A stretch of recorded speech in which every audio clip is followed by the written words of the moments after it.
Alright guys, so we're going to go ahead and look at PA crossers again against a press alignment. And I got this under the cover 4 because most people will play cover 4 in a pressed alignment because of the way it takes away the corner route. We're going to prevent that from happening again with this play. Now, if you remember on the first YouTube video that we did when we started this formation scheme, we went ahead and showed you how to beat the cover 2 over the top with this PA crossers play by moving him over. Now, what you're going to see here is that alignment is really going to be awesome against all pressed alignments. So let's go take a look at it. I flipped it because I want my number 1 receiver on the right hand side to show you this.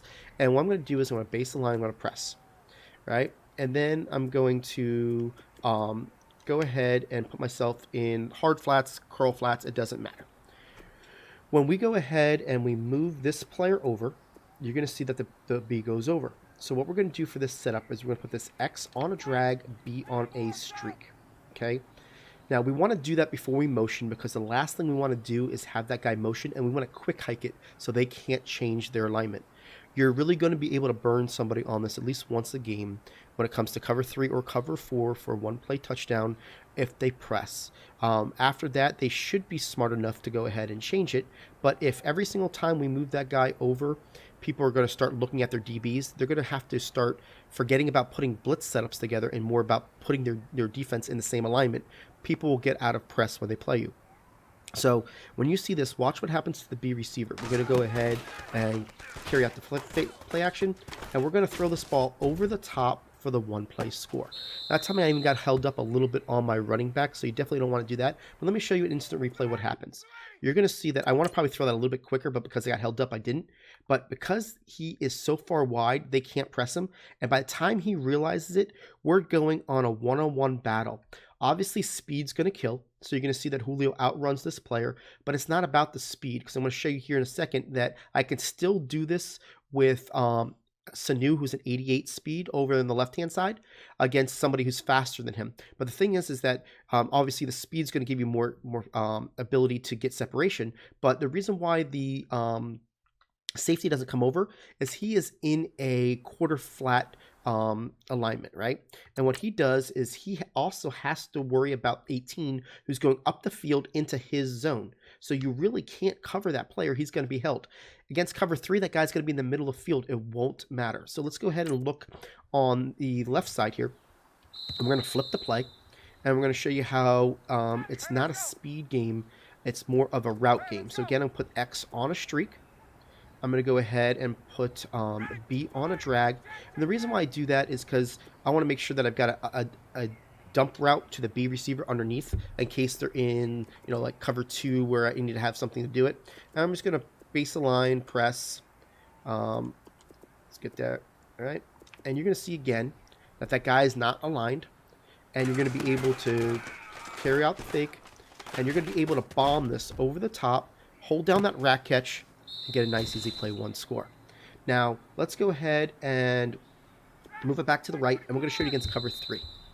And the reason why I want to make sure that you see this, and I put it under cover 4 on our play call sheet, is because most people go ahead and they will press cover 4. But when people go ahead and blitz, they tend to go ahead and press cover 3 as well, and they're worried about the wide side player. They're not worried about the short side player. If you're setting up a blitz, you've got so many adjustments, you can really only do something. When they have to worry about the right side player, it's going to throw them off. So say they move this guy back. It's not going to make a difference. So what we can do here, again, is put the X on drag, move him over, and go ahead and make sure that the B is on the streak before you do anything, right? So we'll do that real quick, right? And you go ahead here, hike this ball, and you're going to see that you're going to have the ability to go ahead and bomb over the top to this X receiver in order to get a 1-play score. Really going to be effective. Let's go ahead and show you, like, say they're in cloud flats and say they're in a baseline press. I'm just going to go ahead and just show you, why we do the route combination we do, just to make sure that you have other routes. But by putting the X on the drag and moving them over, You're going to be able to have that X as a man beater. The A is going to be a man beater, but you're also going to have the ability to go ahead and get underneath those cloud flats. Those X's, you got to kind of throw it real quick there. And that's something that you can do early in the game. Go ahead. Don't go for the one play score right away. Make sure that when you do that motion, it doesn't mean anything. Maybe you're just kind of looking at it. Like if I'm running this play right now, I'm going to look at this play and see, you know what? I threw it to him quickly. But I can keep my eyes on the right side here.